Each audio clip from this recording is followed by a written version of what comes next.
Hey, there you are. Can you hear Benjamin, me? how are you? Let me turn you up. Okay, can you hear I me? got a new laptop. My other one, my ancient ThinkPad died, so unnecessary expense, but there it is. Well, that's called I think that's a must-have. Infrastructure. Yeah, that's right. I know that drill, man. I got to keep a couple of laptops going for just to work. Hang on, Mike. Let me just get this all set up. There we go. Let me bid my mother and my daughter and the dog away. Okay, or put them on. Well, we might be able to get you. Maybe we can get my kid. Polly's been on before, right? At Christy Pitts. Yeah, that's what I was thinking. I'm just setting the celeries here.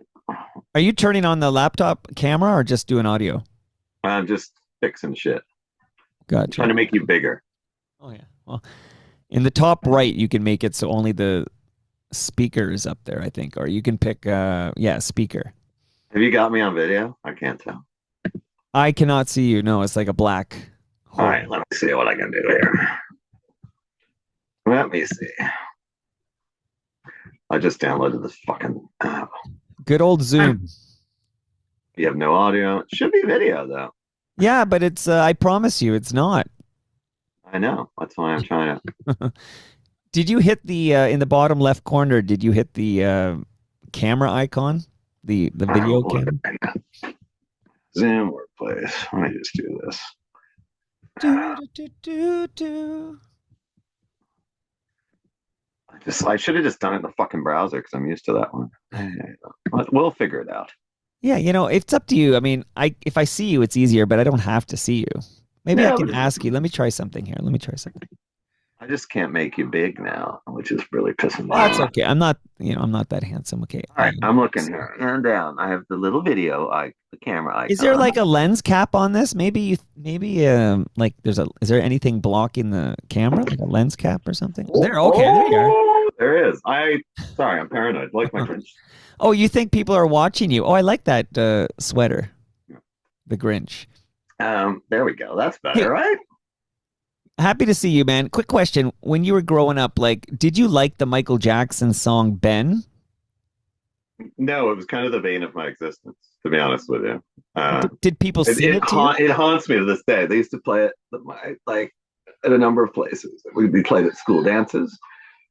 They used to play when I was have a man at the cops record shop there on the Danforth in Toronto. It would often get played. People would often remark on it. You've played it. You've mocked me with it. I've definitely played it. Yeah. But I always think of the guy in the insane asylum with Homer. Remember Homer had a pink shirt? Yes, Lisa, it's your birthday. Right, right, right. Which, by the way, is the only Simpsons episode you cannot stream on Disney Plus. Really, Yeah, really. they took it off. But there's he sings like the guy who thinks he's Michael Jackson sings Ben, but he changes it to Homer. Yeah, yeah. Oh, one of the only two uncredited guest appearances on The Simpsons. Dustin Hoffman's is the other one. Yeah, of course. He was The whole credited piece of as trivia for you there today, brother. well. That's an easy one for me. He was credited as Sam Atik, Sam Atik, like Semitic. So Sam Atik, and he played Lisa's substitute. I like that one a lot. Actually, might be my favorite episode of all time is Lisa's substitute. I go with Bobo the Bear, season two. Yeah, I'm fond of Burns' Bear. that's like the Citizen Kane tribute or whatever. But Yeah. my daughter, who's 9, how old is Polly? Polly will be 9 in a couple of days. You want to say hi really quickly? Yeah, of course. Hang on. Let's just get this out of the way. Let's see Polly, do you want to Polly. come say hello to Mike? I need. Because it's almost her birthday. You can wish her happy birthday. Polly's going to be 9. Oh, Mike's daughter is 9. Come on in. hey, okay. So, Polly, do you remember? Can she hear me? I'm on the out Yeah. speakers, right? Okay. Yeah. Do you remember being on Toronto Mike when I recorded at Christy Pitts at that Maple Leaf I Space think Force? yes, because I got a giant. You got me a giant freezy. I Oh, remember. Oh, That's the how you dog. remember. There's the dog, too. All right, the whole fan. Let's shut the dog out. You can talk to Mike for a second. okay. Well, just Really, to correct Polly, we call those jumbo freezies. Okay, they're not giant freezies; they're jumbo freezies. yeah, well, I'm from the UK. They're, They're giant over there. Okay, so Polly, did you have a good Christmas? I had a great Christmas. Okay, and how's Daddy doing? He looks good. Your daddy's getting younger, I think. Yes. I feel younger. This one keeps me young. we're actually in we're in my mom's office right now. We're visiting the grandparents. So Oh, it's Where yeah. is that? New Brunswick? yeah, there's a really embarrassing picture of me behind my daughter's head Oh, when oh I my was young. God. So Yeah. what happened? Did you get contacts? Because you're wearing glasses in that picture. I've been wearing contacts since I was 15. Okay. Keeps my these beautiful green eyes can't be batted at single ladies without. All right, you want to say bye to Mike? Okay. I Good to see you. Good Let's to see do you, this. Polly. Good to see you. Uh, I took the liberty of getting a can of beer representative of the two provinces. I know I don't have a delicious Great Lakes, but I see Right. you have. Um, I have a good robot Diablo from Halifax and the traditional New Brunswick drink, an Alpine. So I can have a beer with always Have a beer with me, man, because I just want to catch up. But are you in New Brunswick right now? start with him. I am. I'm at my mom's place in St. George. And today we're going to Fredericton because I think I've told you, I've been basically, look, I managed to live pretty comfortably taking care of other people's pets since May. So I'm going to Fredericton to look after a cat and a dog for a few days, and Polly's coming along. And because my friend Sandy has a beautiful apartment, they're going to Toronto. They're coming to your neck of the woods. Wow. So we are going to hang out in a beautiful mid-century modern apartment on the river in Fredericton for New Year's, and hang out with a big fat cat and a big dog, and actually be a father and daughter in a place that's not a hotel or someone else's, without somebody else nosing around, which is a rare thing because I've basically been a nomad since April 30th, which I kind of enjoy. I got to say, it didn't mean being away from Polly for long stretches. I don't mind it. It's like being on tour. It'd be nice to make some money again. That'll come. Okay, Good so for you. obviously we have some ground to cover, Benjamin. Do you mind if I call you Benjamin? I feel like you're now My Benjamin. mother calls me Benjamin. You're welcome to. She's in the next room. I would get her on later too. What's your mom's name? Barbara. Barbara. Okay, I like that. Okay. She was a news reporter. This was her office. My dad was a music teacher. So you can see I became a music journalist purely through biological determinist means. Well, can you tell me like what outlet was your mom a news reporter for? I don't know if I know this. She worked for the Telegraph Journal for a while. She worked for the Gander Beacon back in Newfoundland for a while. My parents met working for the Cambridge Evening News back in England. And my mom is like a local legend. Let's see if I have a copy of it. Because they just rebooted it as a free thing, the St. Croix Courier, where a young Ben Rayner spent 2 summers working in St. Stephen, New Brunswick. It was an international newspaper because St. Stephen's on the border with Calais. I know these are spelled Calais and St. Croix, but down here it's St. Croix and Calais. It took us a while to get used to it when we moved here, but that's the way it works. Learning so much already, Ben. Okay, so I'll have some questions, but we're in this period. I guess what's it like for you? I mean, you don't have a gig right now, right?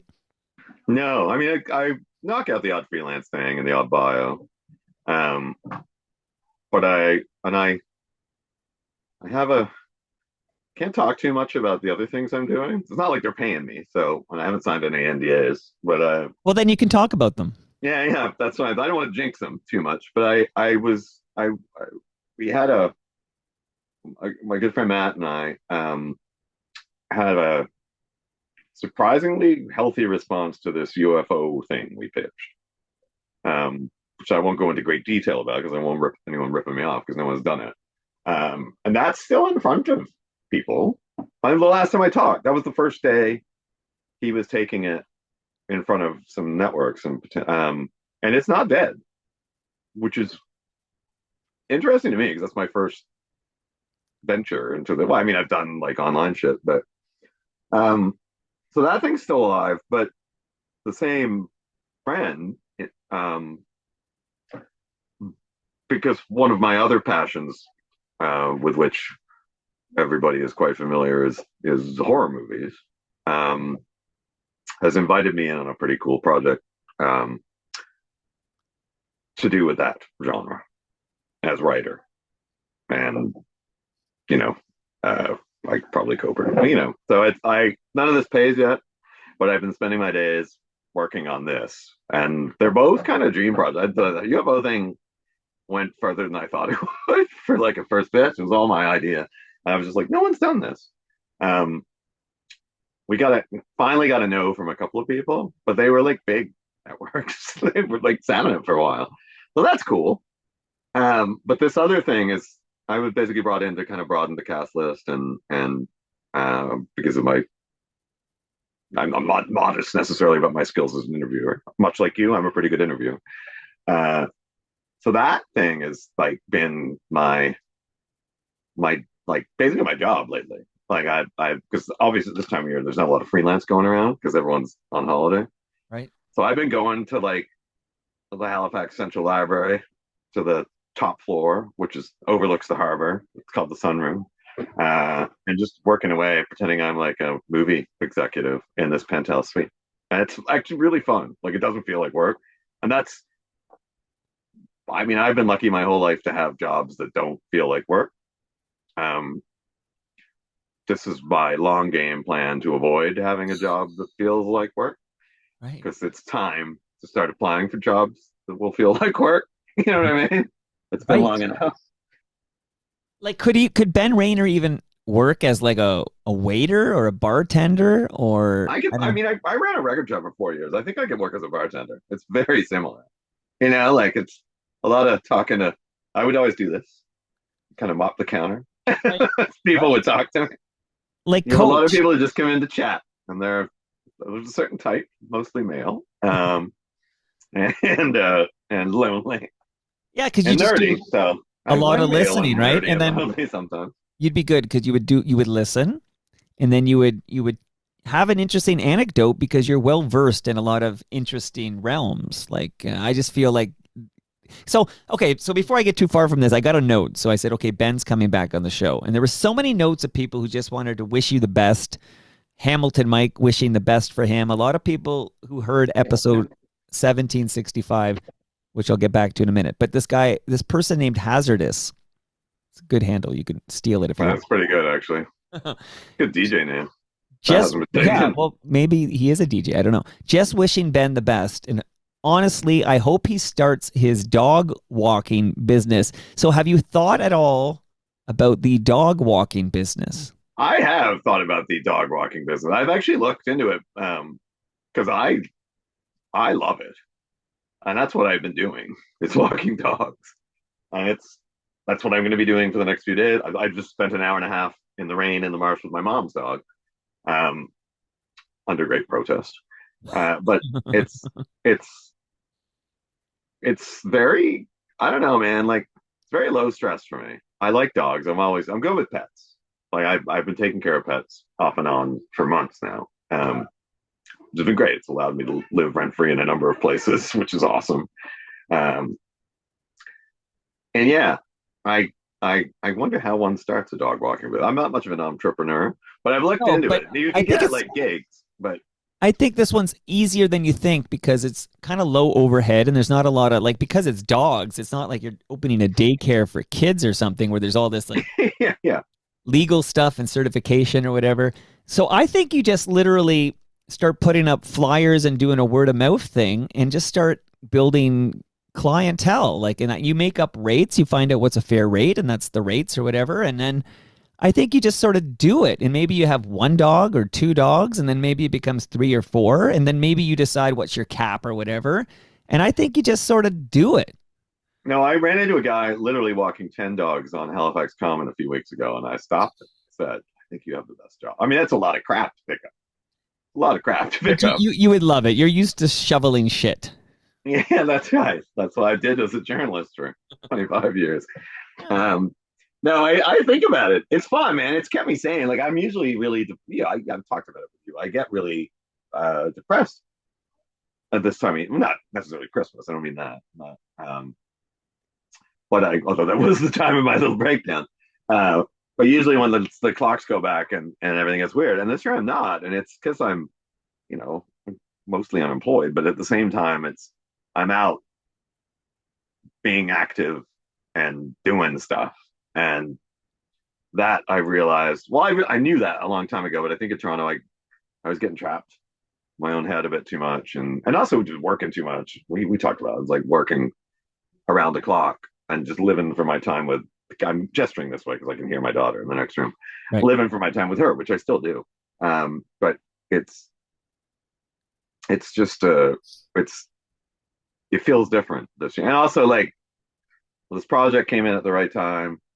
where I'm like, oh, that's fun. I'll do that. Thank you. So I actually feel there's some interest in it already, and I think the idea is to aim a bit higher than what we had in our lap. So that's something to look forward to.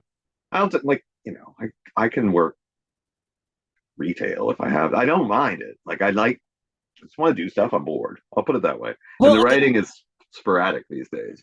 the dog walking thing, which you enjoy doing, is a low stress. It gets you walking, it gets you with animals who you love, right? But this is sort of like it doesn't prevent you from doing these things, like you mentioned the UFO thing or the what's the other one again?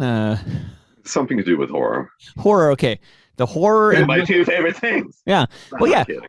and you could probably throw a third in there, something around. I feel like maybe music or something, since you are Ben Rayner from formerly of the Toronto Star. But I don't know. I'm not here to tell you what to do, except that a lot of people responded when we talked about that. They like a light went off in their head and said, "That's what Ben should do." Yeah, no, I feel that. I mean, I grew up doing that. We always had at least two dogs. Um, mostly setters, which do require a fair amount of walking. Uh, so I like it. That's I just went out in the piss and freezing rain to walk my mom's dog for an hour and a half because I need to be outside. Like that's the other thing. We were at my dad's yesterday, and they were doing crafts, and I can't handle that. I need to be outside. I can't sit still. Like it's just the way I am. You've known No, me long you enough. know what? I get it. I feel we're similar that way. The dog is desperately trying to get in the door right The now. dog, by the way, I don't care if there's dog noises around you, and I don't care if there's a dog on your lap. Like, what's the name of this dog? This is Jenna. Let's see if Jenna wants to come in. Yeah, like this is not the CBC, Ben. Yeah, no, I think she was there, but she's not there. We were talking about Jenna. That's all. Yeah, okay. So Jenna, Oh, shit. Jenna might. All right, Jenna might come in. okay, what kind of dog is Jenna? Jenna is. Hang on. Jenna is a pit bull mix. Oh, there she is. Yeah, okay, okay. There you go. That's That's a very real sweet. dog. Yeah. And here's No, Polly she's a coming great. back. Okay, There is Polly coming back. All right. that's Polly And back for you. that's something else. It's a real pro operation today. What is that? A All right. Pikachu? What are we looking at here? Not a, is that a? What is that, Polly? A blob. A blob. It's called gummy. All right, That's take. his name. All right, go away, both of you. Well, so right off the top, Ben, Yeah. Polly looks like happy as a pig in shit there. Like Polly's happy, but you sound and look very good. And you do know some people were worried about you after our last chat. Yeah. I mean, I was really worried about the fall because my friends always check in. I mean, this seems very self-serving and self-fitting. It's not because I'm very lucky, but it's the time of year the clocks go back. I get worried, and my friends start checking in on me, and I have friends I check in on too because we in the depression community Sure. look out for each other. Um, and this year it's been God, like I don't know, man. I don't I miss friends and I miss some things about Toronto, but I think I, I felt unhealthy there. Like I started feeling unhealthy there. Obviously, my daughter is in Dartmouth too, so that would have been too much. I think after a year of fighting an eviction, a rather unfair eviction, and then going to court to have access to Polly, maybe in Toronto, get her like, we can have her for a month in the summer. I couldn't do that. I need it's always been half and a half. It was a weird fucking Christmas actually because I didn't see her on Christmas Eve or Christmas Day this year, but I did bargain this, and she hasn't been here in New Brunswick since she was 2. So Wow. she's here in the town where I grew up. We're going to go to Fredericton for days. We're going to come back down on the 3rd because that's her birthday and have a little party here and then go back to Halifax, Dartmouth. So that's the most concentrated daddy-daughter time I've had in a while. And it was not gonna lie, there's a little bit of a conflict with mom and I not my mom, the mom. Um, where she's like, oh, I don't think it's too much for Polly. And I'm like, you've had her for like 5, 6 weeks when I haven't seen her at all.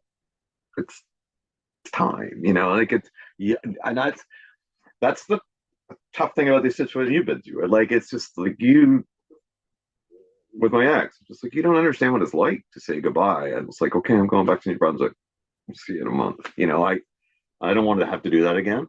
It's not at the point yet where I'm like, shit, I gotta look for a job in St. John or Fredericton. Those would be the choices because I have friends in St. John of Fredericton. Moncton would make me blow my brains out right away. Although I do have friends there, I apologize to all of you. Um, I don't understand Moncton completely, except for the people. Fredericton's a bit sleepy but nice, and I have some really good friends there. And St. John, I have a soft spot for St. John because it's tough as nails and kind of gritty and has a drug problem, and I can understand all that. Um, so, but it's not at that point yet. And I'm really lucky that I have um, well, my friend Dennis and his wife Karine and their son Max have been. I'm like the Fonz in their basement. I really am. Like I come and go. I walk their dog. I take care of their dogs. But it's just they've been so sweet to me, and my friends have been so sweet to me. So I'm fine. Like I'm in a good position. It's not like I'm living on the street, and I don't have to rush. Like I'm lucky that I've worked a long time at several jobs, so I can. I'm okay right now, and it's not like I have to bust out a tent or anything. Um, so I don't know. I don't feel self pitying or awful or anything, or isolated. Um, it's like when I get depressed, I isolate myself. It's easier to do that in Toronto when I could just retreat into my empty apartment. Whereas I don't really have that option here. So I think that's actually good for me. There's dogs that need me. And my friends are looking out for me. There's a dog going berserk in the other room right now.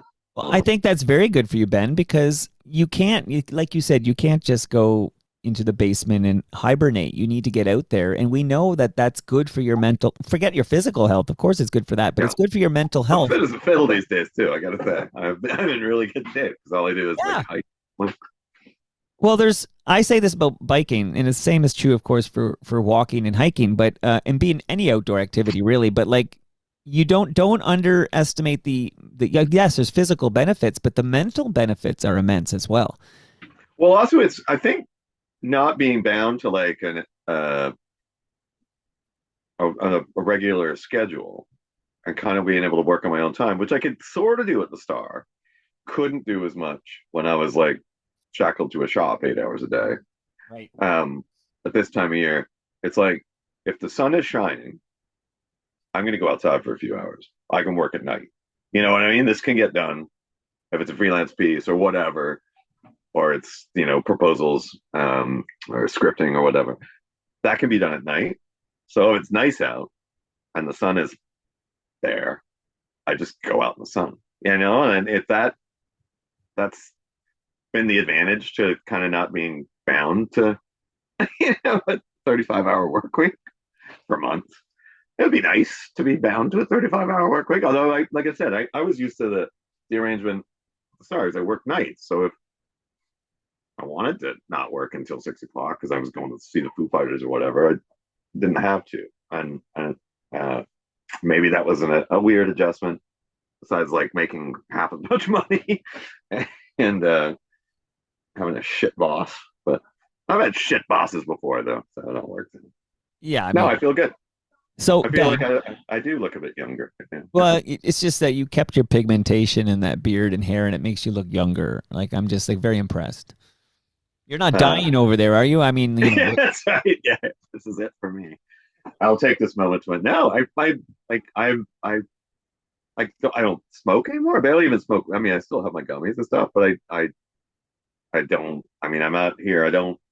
I went to Toronto for 3 raves in 8 days at the end of the summer, so I still like to have fun once in a while. But I don't feel compelled to be at something all the time. You know what I mean? The opportunities aren't there. I'm not at shows 4 or 5 nights a week, dropping $40 a night on beer. It's just it's a different lifestyle. I don't mind it. I mean, I'm 50 years old, 51. Me too, Ben. Hey, we look good. Do you agree we look good? I think we're hot AF. And by the way, when I said you're not dying over there, I need to make sure you know I was actually referring to dyeing your hair. No, look at this. This is all Rayner. Yeah, because I mean, I realized after I said the sentence, like, shout out to Ridley Funeral Home. This toque's very wet. I'm going to put this one on. Here we go. Look at you. All Yeah. right, so can I reset? Like, can I just set it up by letting the listeners know? I'm worried somebody won't realize this is actually a sequel episode. You can't just watch, you can't watch Godfather 2 until you watch Yeah. Godfather Yeah. Yeah. 1. Okay. So this is Maybe actually, like Daddy's Home too. You could pick up. yeah, right. Yeah, maybe. But there are some sequels you got to watch the first one. Okay. So this is one of those. So in September 2025, you and I talked on the phone. I remember the wind and the connection. You were in Halifax Harbor or something, but this was Yes, I was down by the Dingle. right, right, right. And I'll tell you more on the other end. I'll just read the Southwest description. Arm, So Northwest Arm.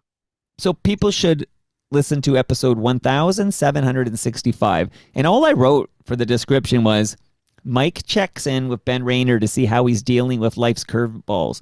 So here, we're not, if people haven't heard that episode, just how succinctly and painless would it be for us just quickly, like bullet form, what were these curveballs that you had to face? Like, okay, so maybe I'll give a shot. And okay, and if it's triggering, let me know. We'll move on. But so the Toronto Star, long before this, I guess, the Toronto Star basically cut all these entertainment writers, and you lost your full time gig at the Star, right? Yes. Okay. Well, no, I lost my mind. I took a leave and then just never went back. But I knew my job was on the. I can talk about this shit now, but I knew my job. We knew they were going to kill the entertainment section, but they wouldn't actually tell us. We were down to like 4 or 5 writers and 3 or 4 editors. You know, it was just everybody else had one meeting. We had several. It was just like, you might want to think about the buyout deadline, whatever that was. That was the day I had my little breakdown, actually, or I just never went back. And the beginning of my little break. That's when my daughter, bless her heart, she was like 2 at the time, was like, Daddy's work makes him sick. That's why he doesn't get out of bed. But it was just like, you knew it was coming. They wouldn't tell you. They wouldn't tell you before the deadline for taking a buyout. I got around that by just having a little breakdown.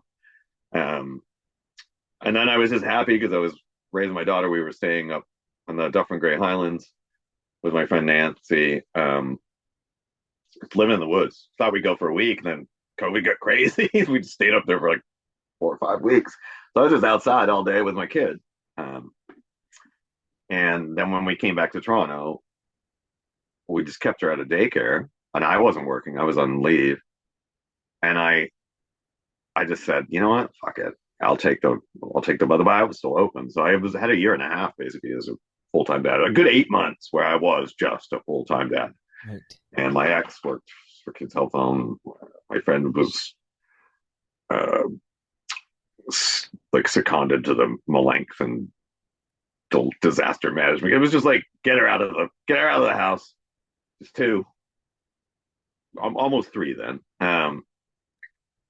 So we just go outside and play all day, and that continued when we got back to Toronto because I'm not a stay-at-home guy. I was like, I'm going out. So we just roamed an empty city all day. You know, you saw my Twitter feed back then and stuff. That's just like, where do you want to go? Black Creek. All right, put her in the stroller. Where do you want to go today? I know we'd wind up in like Eglinton Flats and stuff. Just roaming the city. She'd nap for a couple hours at that age, so Daddy could go to a craft brewery, have himself a gummy in the morning, a gummy in the afternoon. You know, this is not children's aid needn't call. It's responsible parenting. But it was just really therapeutic. So that was good. And then, yeah, I got my other dream job after working as a music critic. I started working for Cops Records, and that was super fun when I'm like managing the Danforth shop in Toronto. And then the wheels just started to come off. The day after I ran an unsanctioned spread, UFO piece, because as you know, UFOs are my passion, in the Toronto Star, where they called me, paid me higher than my usual rate. You want to write about UFOs? Fuck yeah, I do. I was having a conversation with my friend Sean, who's shacked up with my ex's sister, and they have a kid 9 weeks behind Polly. So they're basically sisters. And I was like, you know what? I think my life is okay. I jinxed myself, Mike. I was like, I'm not paying as much in taxes. I took a pretty hard hit in income, but if I do enough freelance, kind of levels out, I'm happy. And like that night, my ex was like, I'm not happy, and split up with me. Like, so that was the first thing. I had a real conflict with my boss, the owner of Cops Records, like a real conflict. He did not like me, and I don't. I'm not a. I'm too punk. I'm. Well, I fucking push back.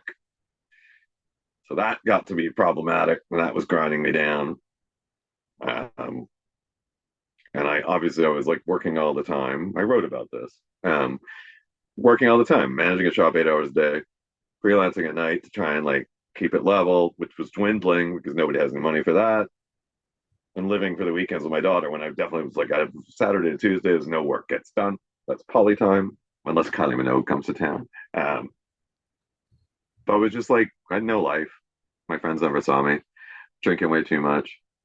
If I go right down the hole, I can get in, I can spiral into drugs for a few days. Like, so it just got bad. Um, Not to the point where I wanted to kill myself again, but it just was time to go. And on the same day, I walked out of my job and said, I'm not coming back. 45 minutes later, I got my eviction judgment because that was the other wrinkle, right? My ex was the leaseholder. And when she asked to get off the lease, my landlord of 23 years wanted to raise the rent almost $8,000 a year, which was insane because I was already paying double rent, right? I wasn't splitting it with anybody anymore. So I fought it. We actually thought we'd win, and we didn't. But so the first day of spring, within 45 minutes, I walked out of my job, lost my apartment. So I was like, I think I need to move to the East Coast.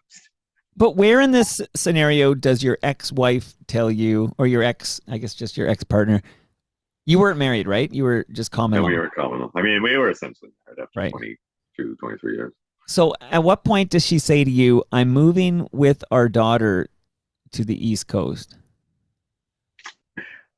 That was the threat all along. And I, at one point, said I would fight it when I thought I wanted to stay in Toronto. Um, but after getting beaten down by that whole eviction thing, and spending a year, like I was so stressful. Like I was really thin. I was throwing up after meals. I couldn't sleep. It was kind of in a haunted apartment too, right? Like place that we lived forever. Uh, so on the day of the hearing, I said I was like, you know what? If I lose this apartment, I'm just going to move to the East Coast. It didn't go as well as I thought. So as I walked home, I was like, fuck it, I think I'm moving back to. And I knew because my ex, I knew my daughter told me well before she did. I had rekindled an old romance in Dartmouth. What was going to happen? So I, rather than fight it in court, I spend $15,000 or $16,000 I don't have, right, on on that. So instead, I walked away with the rent my landlord had rejected, which probably incriminated me. But there's no small claims court jurisdiction outside of Ontario and wherever I live now. So I used that to move and got the hell out of here. So that's the background. So that all happened, and then you mentioned you wrote about it in the Star, but you came on Toronto Mike in September, episode 1765. Did anyone, because you have a lot of people who love you, like after I published that episode, the number of people I heard from, and I mean, even people like, I think like Karen Bliss came over after that and talked about you, and a lot of people who just, they give a fuck about Ben Rayner. Did anybody reach out to you and say anything regarding maybe you should ask Mike to delete that episode or anything? Like, did you ever have any regrets about recording that episode? I'm an open book. That's why therapy doesn't work for me. It all comes out. I'm honest. That's what I went through too. Like, that's why I wrote about it. I know a lot of people who've been through the same thing, and it's not like I was hard done by. I was making an okay living. I thought I was secure in a place that I'd probably dumped at least $250,000 into, right, over 22, 23 years. The guy pretended to be my friend, come over at Christmas, sat in my living room that previous Christmas when I was alone, just like, oh, it's so tragic. I'm just glad you have a roof. He's German, so I do. Right? I do the accent. I'm just glad you have a roof over your head. And then the moment he could cash in, he did. And I was just like, that's a shitty thing to do. And that was kind of why I fought it, was just This is a moral thing. Like I thought you were a bud. I know I've been giving you money, you know. So essentially, it's a prostitute. He behaves like a prostitute at the end. Not to diss prostitutes because he's far worse. Prostitutes are actually earning an honest living, and I support sex workers. So uh, I don't support them financially, but I support what they do. Um, yeah, it was just like it left a bad taste in my mouth. And Toronto, you're lucky. I was in New Toronto, but I felt like my neighborhood was just not my neighborhood anymore. Like around Dundas and Ossington, it was. I just I just felt like I wasn't. I could go to the Communist Daughter on and off. Like I was still my local, and I love everybody there. They're all my. But like on the weekends, it's like, oh my god, these kids are wearing clothes worth more than I make in a month, and strutting around. I don't Well, know. Ben, this is I felt happening. poor. It's happening to many a Toronto neighborhood where any new person to enter the neighborhood is rich. Yeah, Like because you I've can't seen it in afford. Halifax too. Like Halifax has a huge. We talked about it a little bit last time. Halifax has a huge homeless population now. And they just knocked down all the camps like did in Toronto. So it's out of sight, out of mind. But But are like they building like new shelters?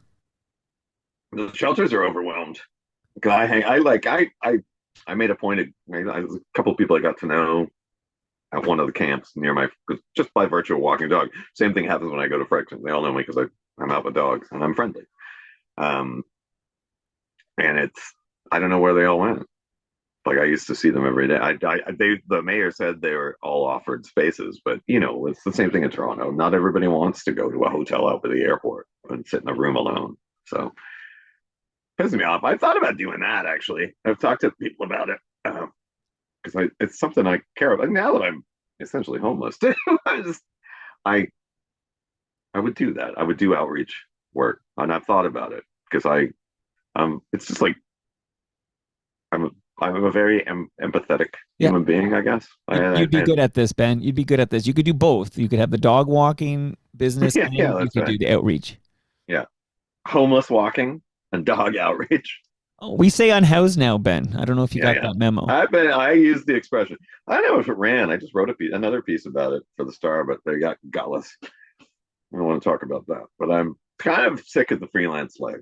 I like writing. I'm very good at it. I know that, but it's becoming more and more thankless, and I grow weary of it, which is why this film project appeals to me. Well, can you tell me, I've never written freelance, so I have no idea, but I do know people, like I had Karen Bliss on the show since you've been on. But Karen's Interesting. had a hard time. We've talked about it. Karen and I have talked about it too. It's hard to find it for what we do, especially music journalism. It's that market is sad. If there's even a market, if you could even term it a Well, market.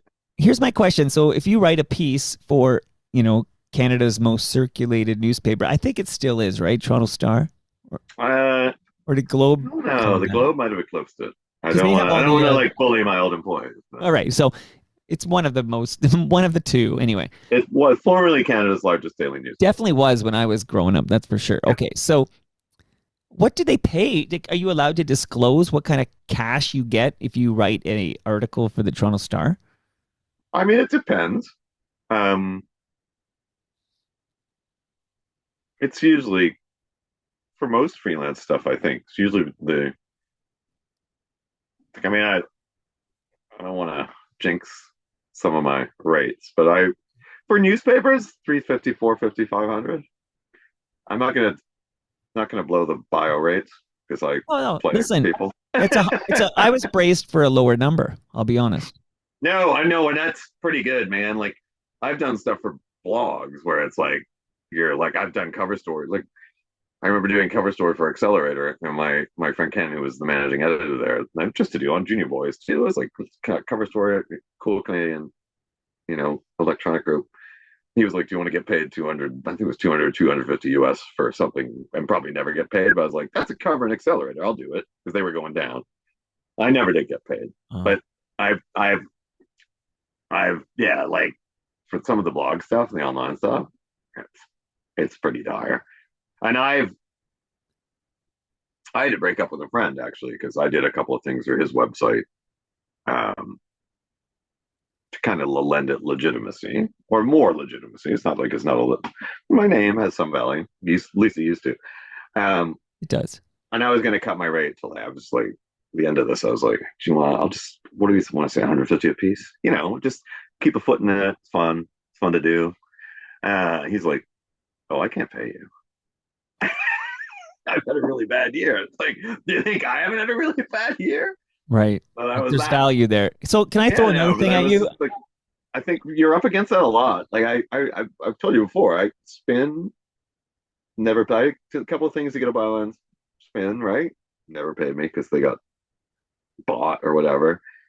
Remember that magazine Gasoline in Toronto? I did 3 cover stories for them, and that motherfucker never paid me. Or Karen, or my friend John Deckel, actually. Ask us all about that. What else? There was just so many. It was such a run of like doing magazine pieces, and it's like, it's cool. Now I have something substantial to show my daughter when I'm old and say, look, these are magazines, because that's what I read when I was growing up, like Rolling Stone and Spin, and yeah, none of them ever pay. So it's irritating. Also, the chase is irritating. But you're Ben Rayner. There's no way you can demand 50% up front and 50% upon completion. Yeah. I don't think it works. I'm so naive. I'm so naive. Hey, so can I throw one more thing at you before I ask you the next pointed question here on Toronto Mike? So, yes. like, you're a great writer. You love writing about, be it music or UFOs or horror. I got to be careful how I say that word. But like, what about a Substack where people who want to support you give you X dollars a month or whatever? Like, I'm thinking of Michael Barclay. Okay, Michael Barclay does a great job on his Substack, and he makes money through his Substack. Like, what if you did that? Yeah, no, I've been told by a number of people that you have to be at it all the time, and I feel like you have to come at it from a comfortable place. But you could be at it once a week because you're a busy man, you're a father, you're walking dogs, you're walking the earth. Like, you could just, you just say, I'm gonna publish something, whatever. Just could be a stream of consciousness. I feel like too, but back in the day when like music blogs were a thing, it's like a lot of these guys worked in IT, so they were just at their computers all day, or you're Alan Cross, and you have the luxury of like doing your show, your syndicated show or whatever, but you're on your computer all day, and I think that's the way you can make something like that work, is if you're constantly giving people content. With the Substack stuff, it's just, I don't know, it takes time.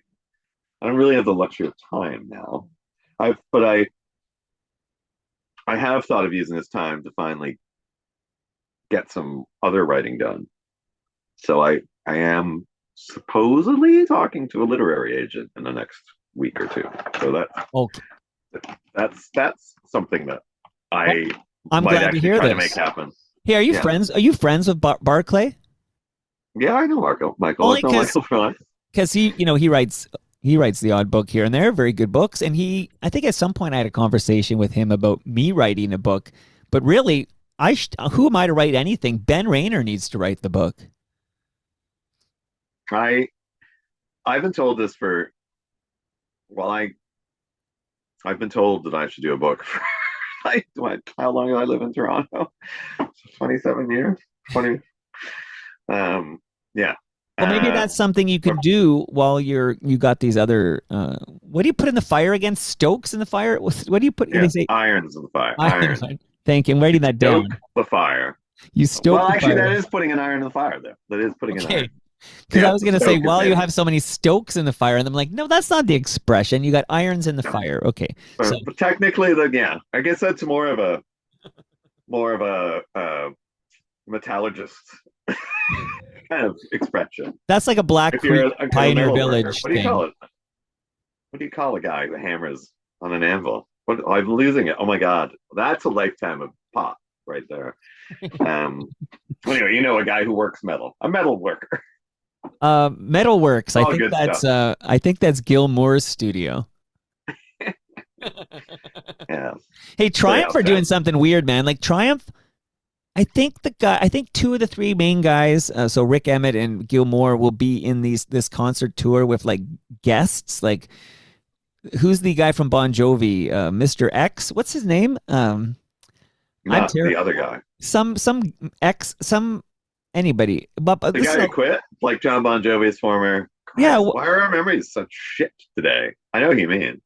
yeah. Anyway, my point He is had a that thing they're with Cher. I know that. I think he briefly dated Cher. well, Cher. Okay, well, who didn't, right? But did you ever date Cher? Yeah, not yet. She's going on tour in 2026, the same year she She has turns done 80. she's done like 5 farewell tours now. She once tweeted at me actually. I was just making fun of this. Like I wasn't dissing the show because, as you know, I have very gay taste and I was thoroughly enjoying it. Yeah, But I think some of the fans mistook my um, right. tone for being evil, and I got a tweet from Cher saying, "I was just trying to show these people a good time." Are you You know so what? uptight or something to that effect? It was like a life moment. Cher probably thought you were Eddie Vedder. Yeah, that's right. It happened again. Did I tell you this happened again? I told you Yeah. about the car pulling to a stop in the intersection in Hamilton, where the guy, like the window comes down, the guy was like, "Holy shit, brother, you look just like Eddie Vedder." It just happened to me in Halifax, where the two attractive women actually were like, "Did anyone ever tell you look just like Eddie Vedder?" And I was like, "Yes, it happens all the Ben, you time." texted me in real time. I think every time somebody says you look like Eddie Vedder, I get a text from you. Yeah, because you're the one who rides it hard and I plays ride the it hard jerk. because I'm looking now. I just reorganized. So you haven't been in the basement in a while because you're in New Brunswick or wherever the heck you are. But Yeah, I'm everywhere. I just reorganized my TMDS basement studio and put up shelves with my lovely wife Monica, and I put vinyl and stuff, and I have the binaural vinyl staring right at me. So shout out to Eddie Venner here. I mean, like I said, I said this to you. I think the first time we actually met. If you people want to mistake me for a sensitive surfer poet, I'll take it. Oh yeah, there's I think I'm better looking than him. But there's only one American I actually want to talk to on Toronto Mike these days, and his name is Eddie Vedder. So there you go here. But okay, I got more yeah, questions for you, my friend. So ask that, away. I'm gonna crack well, the album. crack a beer now. We'll pretend it's a fresh craft beer from Great Lakes Brewery. I Delicious. love Great Lakes Brewery. I will give it but if you can't get your hands on a crisp, delicious Great Lakes lager or the sexy Octopus Wants to Fight IPA, and you're in Nova Scotia, I recommend the Diablo Mexican lager by Good Robot. It's pretty tasty. Okay, The crack hint of that. jalapeno. Oh Great yeah. Lakes, I'm still loyal. If I could get you out here, can you get Great Lakes outside Well, Ontario? you used to be able to, but not anymore. So I have brought this up with Troy Birch because when I started the Great Lakes sponsorship of Toronto Mike 10 years ago, there were a couple of places in Halifax, but now it's just Ontario. So It sucks because I've said this to you many times. It's not a false thing. Great Lakes is my go-to brewery.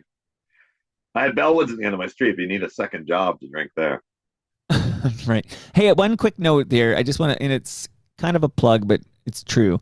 I had a family gathering for Christmas, and we ate delicious palma pasta at this gathering. Like we had this chicken parm and this penne with rosé sauce that my 9-year-old loves, and lasagna, and of course the garlic bread. And everybody raved. Like this is like forget you guys are doing it wrong with this turkey dinner thing, man. Like get Palma Pasta to basically cater your events, and you can thank me later. Absolutely delicious, and they do amazing job. So I just want to say much love to the good people at Palma Pasta. It is good. I've ingested a few of their lasagnas after appearing on your show. I'll support Mike in this. We had ham for Christmas with my friend Dennis. Well, that's very traditional, and there's a place for ham, of course. But this Christmas we went Italian, okay, and just call me Toronto Miguel. What is the Italian equivalent? Is it Miguel or is it Miguel? Miguel sounds more Spanish. Okay, what's the Italian, Michael? I should know this, right? Michaela or Micola, or I gotta Google this one later. I'm not waiting. I'm not wading into this and being called a bigot. An anti-Italian, you can't. Anti-Italian. Although I feel like that's fair game. Like to be honest, like I think we we're already allowed. brought up The Godfather. That's Oh yeah. I think it's fair game. I don't know, but I love Italians and I love Italian food and I love everybody. You know that, Ben. Okay, so let me cover some ground here. So I got notes after your appearance in September from people who literally were offering you like a room in their home or a couch in their like. Did you take anyone up on these? I went and met Glenn for the first time who sent me because he's in St. John. I'm pointing this way because St. John's that way. Right. And I was like, dude, do you want to go for a beer? I'm in New Brunswick, and we went. I did indeed wind up crashing on the couch because we got quite drunk a lot. And I'm going to see them. I think on him and his lovely wife Ashley on New Year's Eve in Fredericton. God, someone I just met over the phone or email. Like we didn't really know each other, and I was like, "Do you want to go for a beer? I'm in St. John," and they wanted coming down here to St. George and hanging out for a day, the pub. I made two new friends thanks to that podcast, actually. And actually, I had um, some people reach out and offer me like, yeah, like places to live and Yeah. ridiculous financial help and stuff. It's like I'm not on the street, thank you, but yeah, it's sweet. I mean, people. My opinion of like I treat everybody with kindness and expect kindness in return, which is why I have a very bad temper. Because when people are idiots, I don't like it. It's probably why I'm unemployed and live alone. But I think there is an inherent. This is me maturing. I've come to realize that I think there is an inherent goodness in people, and most people just want to do good things. You know what I mean? Most people are hard. I think you're because my friend who I've been staying with in Halifax now is one of my oldest friends. He's just like, but you do this for me, and I'm like, I know, but it's still like, I've been here on and off for months. Like, um, I don't want to be in the way. He's like, you're not. Like, it's okay. You do this. Like, but it's just, it's neat when shit doesn't quite go your way. Um, People are nice.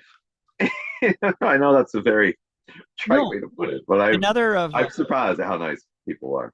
well, another of my Like, favorites. We talked earlier at the top, I think, of our favorite Simpsons episodes, and one of my all-time favorites is the streetcar named Marge, and you got the one of my song. also You can always rely on the kindness of strangers. that kind of yeah.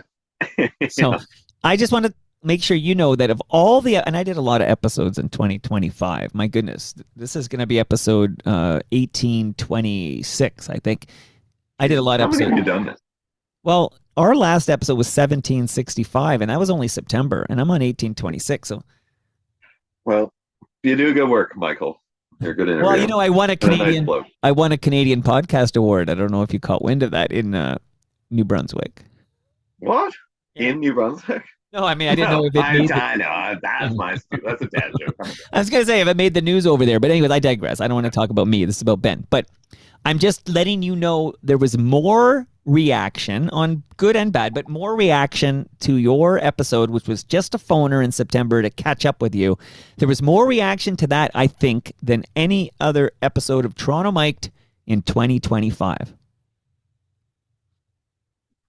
Well, I could, but at the same time, I could see, like when I wrote obviously the piece about leaving Toronto and getting evicted, and it's very polarizing.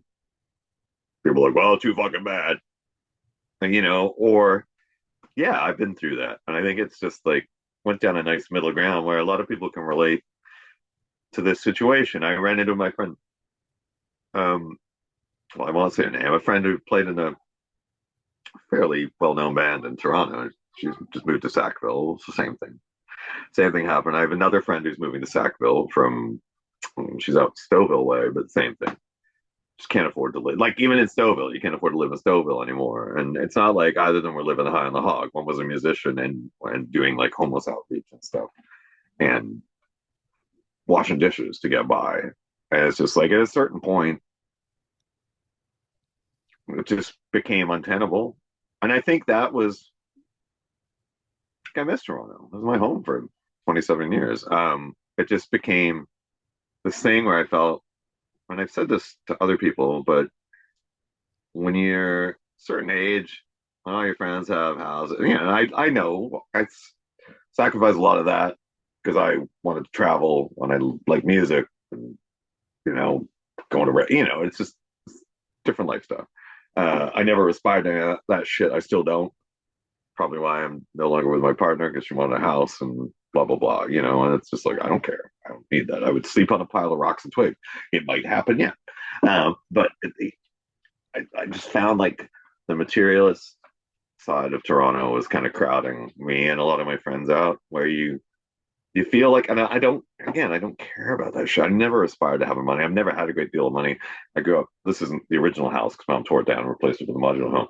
But I grew up here in this very spot with a single mom, and we lived below the poverty line. She was making 16 grand in a year working for a newspaper and supporting two boys when my dad left, and eventually quit that job to go work for an MLA here. The late Greg Thompson, even though she wasn't conservative or anything. Greg was a good guy. He's like, Barb, you want a job? Paid her a living wage. She gave up her career in journalism for a few years to put her boys through high school. And I'm glad I got that gene. I'm glad I didn't get I'm going to go do my own thing gene. I got my mom's conscientious parent gene. And that's why I've done everything I've done. That's twice now. I quit the Star basically because I knew Polly needed a dad when everything was shut down and during COVID. And, when their mom said she wanted to move out here, it's like, I'll just do it for my kid. And I think, you've done it. You got four kids. Mm-hmm. You do it for your kids. Everything I've done is basically motivated by my kids. I get it. I get it 100%, man. I get it. I know it. I lived it. And one thing I can tell you, because I just had Christmas with all four of my kids, they grow up so fast. Like you got little 9-year-old, well, she'll soon be 9 years old, Polly. And then third, baby. And then you're going to blink your eyes and she's going to be like, I'm going to the University of Toronto for university. And she's going to go move into Toronto.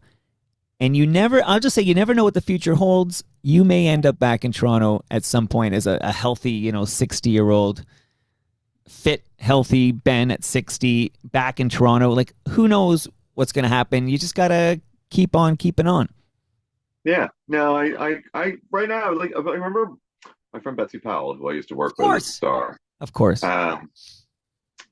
She interviewed, I can't remember if it was Roger Waters or David Gilmour. Well, Waters is the Nazi. Yeah, Water. I have a good Waters story for you, which I'll tell you after this. I don't know he's a Nazi, but now that's going to get me canceled. I said it, not you. Yeah. Well, no, but saying he's not a Nazi is Oh. going to rile some people up. I don't know. I mean, definitely played with a lot of Nazi iconography. Besides the point, but I remember Betsy, I think it was him or Gilmore, when they did an interview, and he said after they did Dark Side of the Moon or The Wall, I can't remember which one, he always felt like he was moving away from a point rather than moving towards a point.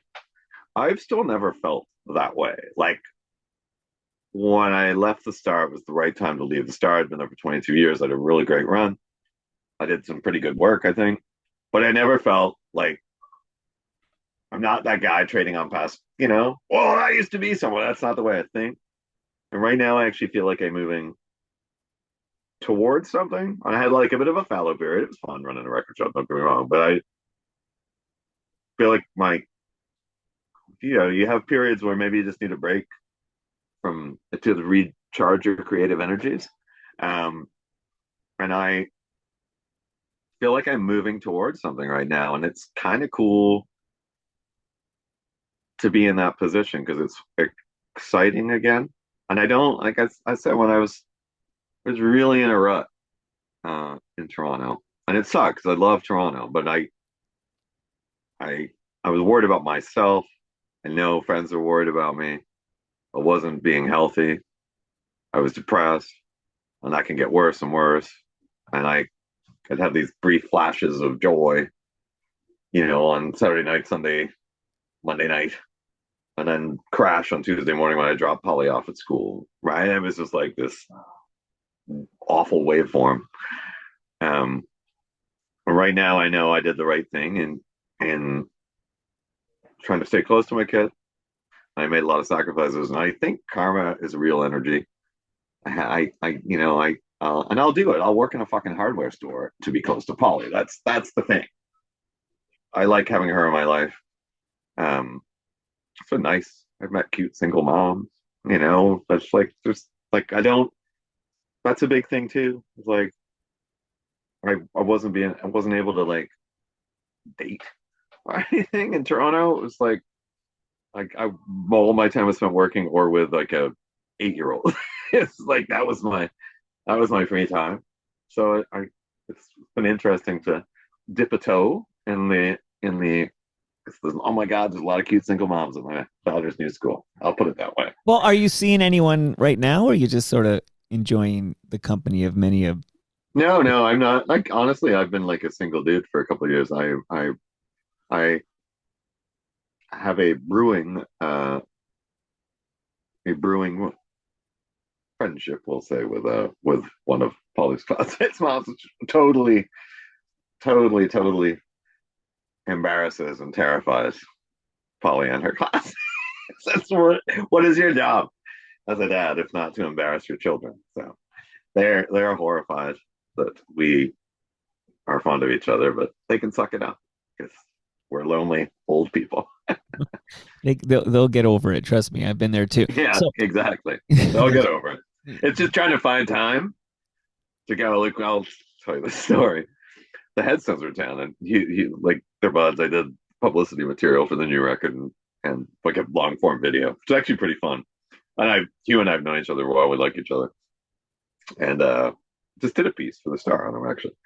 Uh, and we she managed to get a night away from the kids. She's got 3 daughters. Um, gonna get the kids, send them to the ex mother-in-laws.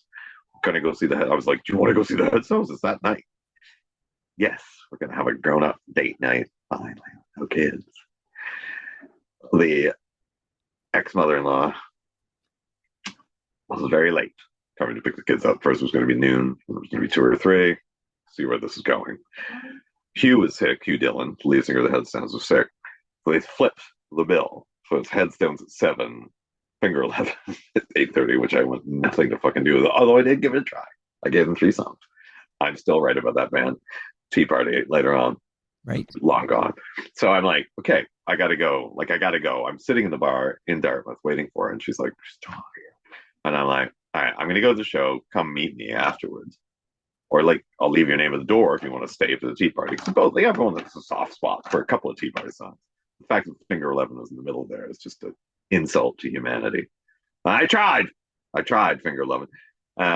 They were in the I basement, really by the did. way. Just so you know, they're lovely people. They are. I've met them. They Lead are. guitarist and the lead singer were here, and they were the nicest guys. They're super nice guys. I've met them, and they know I've insulted them. But it's just not for me. I'll put it that way. It's not for me. Not for you. It's so not for me. I tried again. I tried many times back in the day. It's the 25th anniversary. I tried 3.5 songs. Fuck this. This is not for me. Just not for me. Everybody else, enjoy it. Right. Not judging you. Not for me. They are nice guys. So the Headstones finish. I'm texting. I'm like, hey, come. I'm gonna give Finger 11 a chance. Nothing. I'm like, she's falling asleep. She's falling asleep. She's falling asleep because she has 3 kids and an older teenager. I was just like, she's asleep. She never sleeps. And finally, I wait and I wait and I wait and I wait in the bar, and I was like, oh, that's that. And I'm on my way back to my friend's place, and I get them. Oh, Jesus Christ! I fell asleep. You fell asleep. I lost my night with my kid last night, and it's like that's what you're up against, Mike, as a single parent. You know that, especially 2 single parents. I I knew. I was like, my text was, I guarantee you're asleep right now. And it's, I go, I didn't hear anything. It's like, I know you didn't ghost on me. This oh, was your idea, and you that's got rid of great. the kids. And I know you hate yourself, so there's been a lot of self-loathing. Hey, quick aside is that tour that you're describing, it came to this new venue by the Woodbine racetrack. I forget what they call it. Casino place? Yeah, right. That Is it? same tour was going there. I came this close to seeing that concert, which was going to be Finger 11, Headstones, and then the closer was Tea Party. I almost went, but I did not go. The Headstones were still good, even though he was clearly. I mean, like, that was the last tour when that record was the one before Flight Risk might have been their best record. Like, I love that album. It was like Right. the show at the Phoenix Right. was. They were like a hardcore band for a bit of it. But It was really good. can I ask you a This question was about music yeah. real quick here? So, what do you think about these? Like, I'm going to call Headstones, I'm going to call them a legacy band, okay? I'm looking at a bunch right now. I seem to be stuck in the 90s myself. So, like, when a legacy band like a Sloan or a Headstones puts out new material and people like you, the people I trust who know their music, you and Barclay and everybody, you guys tell me that, hey, this might be their best material ever. But let's be honest for a minute that everybody just wants to hear unsound or cubically contained or I whatever. mean, Like, yeah. But the actual new Headstones, which has like Dallas Green from City of Color, Alexis O'Para on it, Emily Haines Metric. Um, I've said this. It's almost like it would have been the logical sequel to the '90s records, like Teeth and Tissue, Picture Health. What's the other one? The I three. know It's the something big and ones, something. yeah. The CFY jams, This yeah. is like this would have fit very nicely in that um, continuum. It's really good. It's really good. It's Right, among their best work, and I don't know that anyone pays much attention to it, but they are still making good stuff. And they don't have to. Like he was right, a movie star, like a right. TV star. Absolutely. The other guys have other stuff going on. They don't have to make records that good. They don't have to go out and play these shows Right. and play them that well. So it was good. I was alone. He was sick, and it was because it was a truncated opening set instead of the middle one. Right. It was just like a greatest hits thing. I don't think they touched the new record, but the new record's really good. Okay. It's Hey, Burn All the Ships. It's called. It's would really good.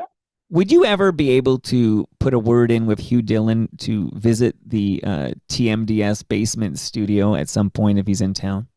I think I honestly, he's a great dude. I think he'd be up to it if he could slot it in. But the Right. man rigorously schedules every moment of his life because He's a busy guy, but just put in a word that he almost came on, and then I think the PR person chose, like, I don't know, breakfast television over me or something, and I got like oh, last minute. It's like, oh, I was actually hoping to see the guys while they were in Halifax because right. they're good dudes. But when someone's sick, I think they just got the hell out of there. Well, famously, so I it was a produced. disappointing night for everyone. I'll put it that way. I was like, He's hello, with cute redhead single mom. Oh, that's amazing. We could have a dating podcast with Ben Rayner. We can cover all this. Yeah. Well, But, no, a non-dating podcast with Ben Rayner. I think 2026 is your year, but we're more on that in a moment. But I produced the Humble and Fred show, and the Headstones would play, for example, at the Horseshoe. They'd play a Humble and Fred Christmas party in like the early '90s or whatever, early to mid '90s. And the story that they love to tell is that, and this is before he cleaned up and he's sober now, but like he wouldn't go on stage. It would be 7 a.m. or something, but he's not going on stage until somebody scores him some weed. Like this is like a mandatory prerequisite for the early to mid '90s Hugh Dillon. So he's I would think weed was the least of his concerns. well, I After cleaned a it up for while. the. Lauren Honickman said I should just Hard clean to it get up. me to do anything without a bit of weed. I also, but I I get get it. by. I get it. Hey, so here because But you've been amazed. I barely, honestly, Mike, I barely smoke weed anymore. Like cigarettes are long gone. Yeah, good. I my gummies. I like my gummies, but Yeah. it's interesting having clean lives. Well, I was going to ask you, like, Okay. so I will say this. Okay, we share everything. So after that episode we did in September, there were multiple notes from listeners who said you should delete it because I think he's high. And I listened to it. I listened to it again. So we're gonna before you say anything, I listened to it. I was there for the chat. It seemed fine. And then I listened back as if I were a concerned listener or something. And honestly, you sounded like Ben fucking Rayner. Like I never for 1 second thought you were high.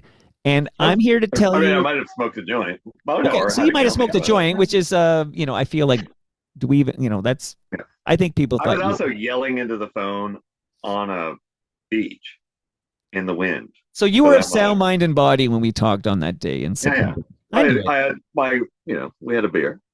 You had a beer and you had some weed, and I think that just means you're a fucking punk Ben, living the life. Okay, so look, yeah, it's not like I'm waking up and doing boatloads of cocaine or meth. Right. Not anymore. Not anymore. So you're, I don't think I ever did that. It sounds to me, and you're eating all right. Like you're not anorexic or anything here. You're eating your. I'm a very good cook, actually. Okay, so I feel good about Ben Rayner in 2026. So here's a quick hits on this on our way out here. One is, did you, Ben Rayner, have a Merry Christmas? I had an all right Christmas. It was weird being away from my kid. for Christmas Eve and Christmas Day, but I'm now having a Merry Christmas. Look, I'm wearing my Grinch shirt, which you probably Love it. can't see. Well, I'm we actually wearing layers of Grinch shirts. I've got an orange one underneath with the well, Grinch I'm recording this video, so everybody listening to the podcast can find this video on the Toronto Mike on it. YouTube channel. Yeah, yeah, it was all right. I had All right, fun. I but have you a good know, I time. know what that's like. You want to be with Polly, and you couldn't be with Polly, but I'm here to tell the world and that right now you're with Polly. I saw Polly, an hour ago, and she looks like a happy almost 9-year-old who's with her daddy, who she loves very, very much. So Yeah, sorry. no, I was gonna ask, is Polly happy? You can ask her yourself. She's right outside the door. I think she is. Let me just yell. Paul, are you happy? Do you want me to bring you a yogurt? I don't need a yogurt. Do you want to say goodbye to Mike? Tough Quit kidding shaking, questions for the 9-year-old. Yeah. There you go. You want to Hey, say, Polly, are you happy? Yeah. Yeah, you look happy to me. that's my little angel right here. Mwah. Happy and healthy, and you've got Garfield. a great daddy who loves you. Yeah, no, we're pretty tight. This one and I, we're friends. Do you want to wish her a happy birthday there, Mike? Yeah, so I'm just gonna let Polly. I have a 9-year-old daughter. Okay, so your daddy and me, we will both have 9-year-old daughters for a few months here. A very happy 9th birthday to Polly. Have a great There you birthday. go. Thank you. Oh, what a sweetheart. Okay, so final question, Ben, on our way out Yeah. here. You've been There you amazing. go. Thanks for coming in, sweetie. This is a real pro operation. At least we're not. At least I'm not yelling into a phone on a windswept beach. No, this is much better than last time. I think that added to the people were really concerned because it sounded, the audio wasn't good, but I can say somebody did clean it up with AI and said you can use this. And I listened to the AI version and I said, I preferred the crappy audio we had on the cell phone because it felt more authentic to the moment. Like I didn't want I to. thought I'd find a nice secluded spot, and it was just like massively windy on that one that one stretch of beach.